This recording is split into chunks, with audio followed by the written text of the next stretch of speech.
So I just want to, just give y'all some clarity on this whole process. We're using negotiable instruments and the 1099s. So the negotiable instrument is the surety bonds. The surety bonds is so you can be able to settle the bond that was created when you go through the commercial banks. So the commercial banks, all they're doing is creating a promissory note, for a promise to pay, and that you have to pay it using fiat money, which is the fake money, when you can use lawful money, which is the securities, the gold, the silver. You know what I'm saying? You can use lawful money, but there is, as far as lawful money, the gold and silver is no longer a part of the banking system. That was, eradicated back in 1933 when they took the gold standard off the U.S. dollar. So now that we know that, the only thing we have is credits. So the credits are in your Mortarman account, or also called the Cesicate Trust account, right? A lot of people get it confused, thinking you got to create a trust. Really, what you're doing, you're going to create what's called the Foreign Grantor Trust, EIN. You do that by simply calling the IRS in Philadelphia, and you want to use a foreign address. That's why it's called Foreign Grantor Trust EIN, because you have to use a foreign address. So you can simply buy an international virtual office from one of these virtual office companies that has international ones. I know iPostal is a good one. So you can get a Canada address, or you can get a Taiwan address, because those are non-head countries. You have to be from a non-head country. Okay, so with that being said, so when you get your Foreign Grantor Trust EIN, you get the international address from iPostal. You can have it where all your mail comes from, international driver's license to your home address. I said international driver's. I meant to say the international address that you have for iPostal. Okay, so it's gonna forward to your home address all the mail. So boom, or you can have them fax it over to you. You get an e-fax number. So this is gonna be kind of long, but I'm gonna get straight to the point, y'all. So the point of doing this process with the 1099A, 1099B, 1099C, and the negotiable instrument, which is the surety bond. So like I said, you're creating bonds when you go through the commercial banks. You're selling the bonds when you go through the surety bond that you're filing, and you want to send it as registered restricted mail through the post office. So boom, you do that. And I believe it's like the U.S. Treasury, that you use as far as the bank. Okay. So boom, when you file the 1099A, you're acquiring the property. When you file the 1099B, you're bartering the transaction, so it can be finalized. Okay, you do that 10 days after you file the negotiable instrument in this process. Okay, so boom. So the only reason why you use the 1099C is if they don't honor the fact that you're using these negotiable instruments, and you're claiming the credits with the 1099A. If they don't honor that, then you file the 1099C, and then the IRS goes after the bank, right? They're going to make sure that you get your credit back, and they're going to have it where they send it to you. What you would create a Treasury Direct account, right? So that's where the money will go to, the Treasury Direct account. Then you can take that money off the Treasury Direct account, because you can get a Treasury Direct card, right? And you can go and pay for the property in full.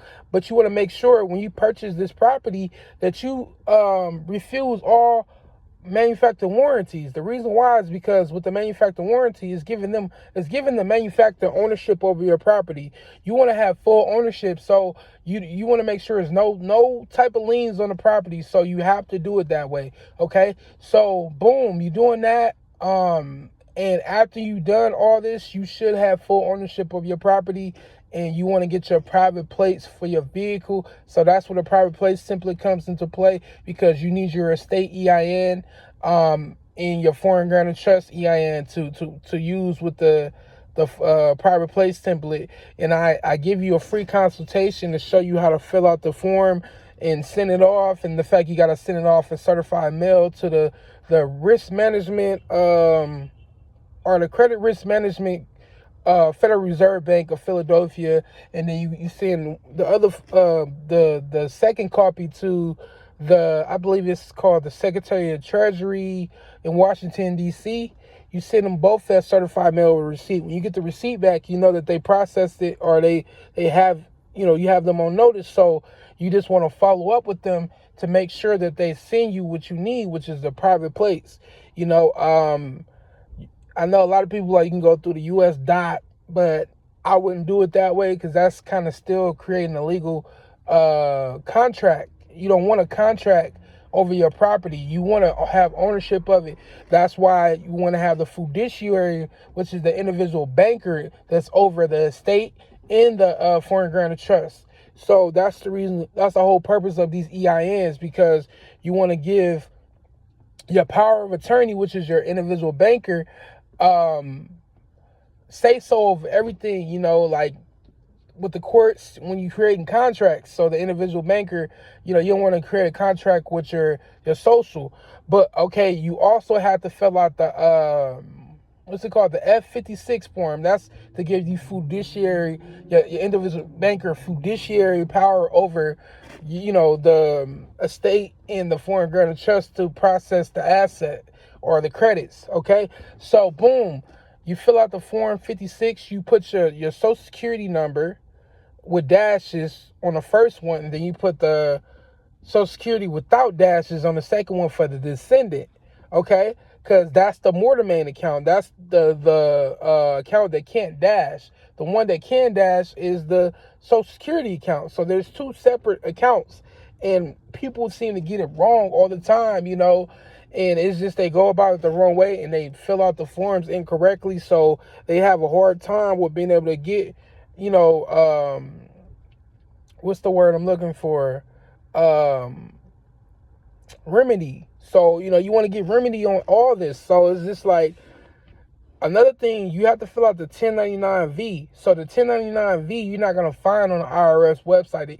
You got to create the form yourself. That's why I was watching all the videos and taking notes from the Robots and Pages YouTube channel. So with the 1099-V, you're going to put a negative amount. So whatever the car is worth, you put a negative amount for that, and you send it off.